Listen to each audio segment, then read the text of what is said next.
The destruction in World War II was beyond anything the world had ever seen. History textbooks are constantly trying to push back the date of the First World War. Not what we call the Great War or the First World War, but talking about the 7 Years' War as a world war, or talking about the Crimean War as a world war. Well, that's cute, but it's unrealistic. There were skirmishes in other parts of the world before the Great War or the World War I. But in reality, it's World War II that takes on the significance of a truly global or world war. That's because the technology of World War II was fundamentally different even than the technology of World War I. World War II was a mobile war with tanks and planes and jeeps and trucks and ships. The internal combustion engine made this war a truly global war. It was mobile. So the key difference you can see then in Europe is in World War I, the destruction was mainly limited to northern France. The physical destruction. Farmland, cities, villages, bridges, churches. On the other hand, in World War II, most of European cities were a giant wasteland. World War II strategic bombing that started in England or in France, was able to reach all across Europe and lay cities to rubble. The bombing and the tanks and the trucks also did an incredible amount of damage to farmland. So for example, in the Netherlands, the Nazis flooded 540,000 acres of land in the Netherlands. This was to prevent an Allied invasion across the Channel. They were afraid that if there were enough coastal land available for the Allies to land, this would give them a beachhead. And so the distance between England and the continent was shortest in the Netherlands, and so the Nazis took advantage of the Netherlands being the low country, the Netherlands, and they flooded those crops to make sure it was no longer available for troop landings. A big downside to that is 190,000 acres was with saltwater.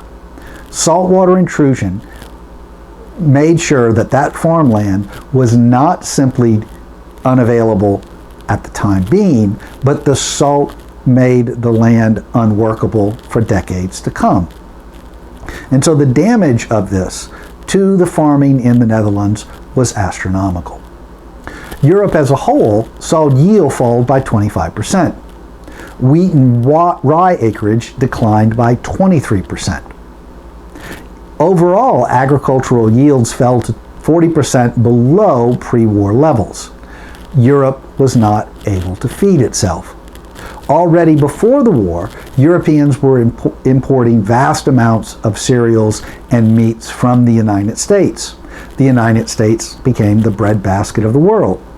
After the war, Europeans became even more dependent on food imports in order to survive at the end of World War II.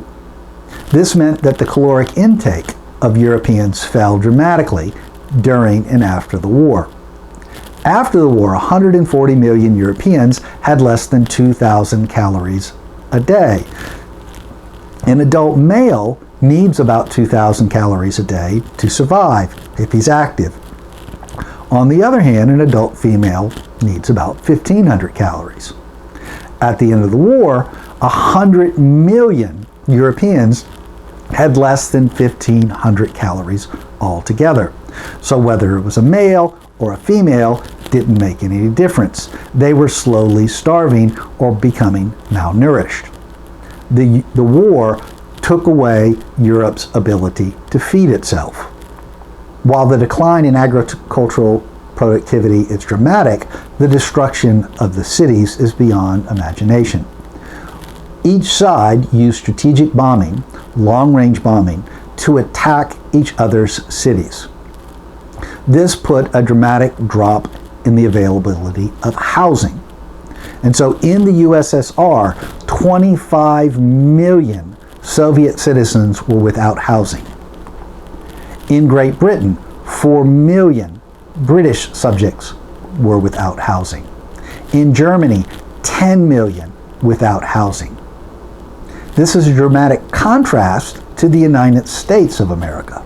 Because of the Atlantic and Pacific Oceans, no strategic bombing campaigns hit an American city. And so while the United States came out relatively unscathed in the civilian population, European civilian populations in cities were devastated. Infrastructure also took a heavy hit. And so, for example, bridges. In Western Germany, 740 of the 958 major bridges were destroyed. There were no bridges that crossed the Rhine River.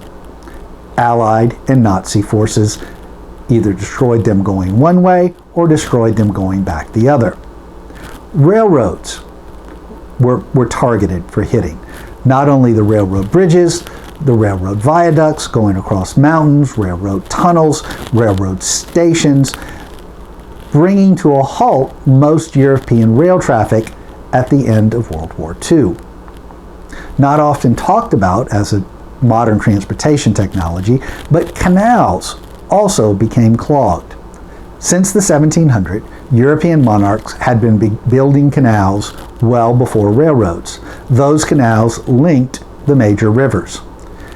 Allied and Nazi bombing campaigns tried to sink barges, sink ships, making all of the waterways relatively unimpassable.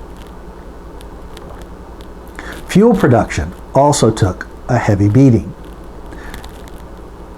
After World War II, coal production was only 2/5 of the pre-war level. Coal was not only used for manufacturing, but coal was also used for home heating and home cooking. This drop in coal production crippled both the home and the industrial economies.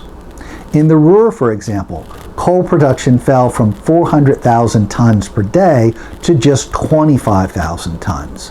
The Ruhr had been Germany's richest and most valuable coal resource since the 1800s.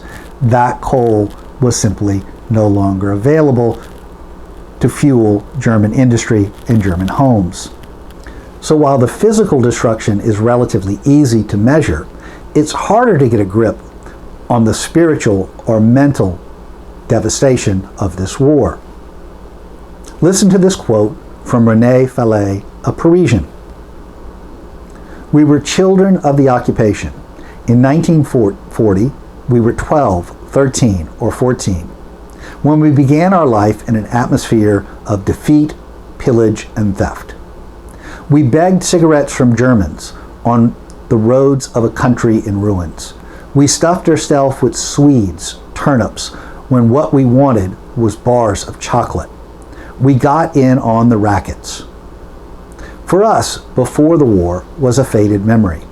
Our years of discretion were years of utter absurdity, utter misery. The older generation dropped us flat, although it was they who produced us. All they could do is keep on at us. In my day, we didn't answer our mothers back like that. Young people today don't like work anymore. I don't know what's become of morality and honesty. So what? To hell with all the virtues that lot couldn't preserve." Fallet expressed what many Europeans felt.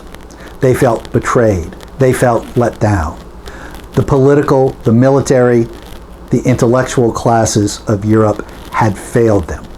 They began the century with an incredible amount of hope and optimism that their technology and their civilization would thrive for thousands of years. Instead, in just a very short period of time, from 1930 to 1940, Europeans found themselves in ruins. Their cities were in ruins, their railroads were in ruins, their factories couldn't fuel themselves, their homes couldn't fuel themselves. They were prostrate between two superpowers.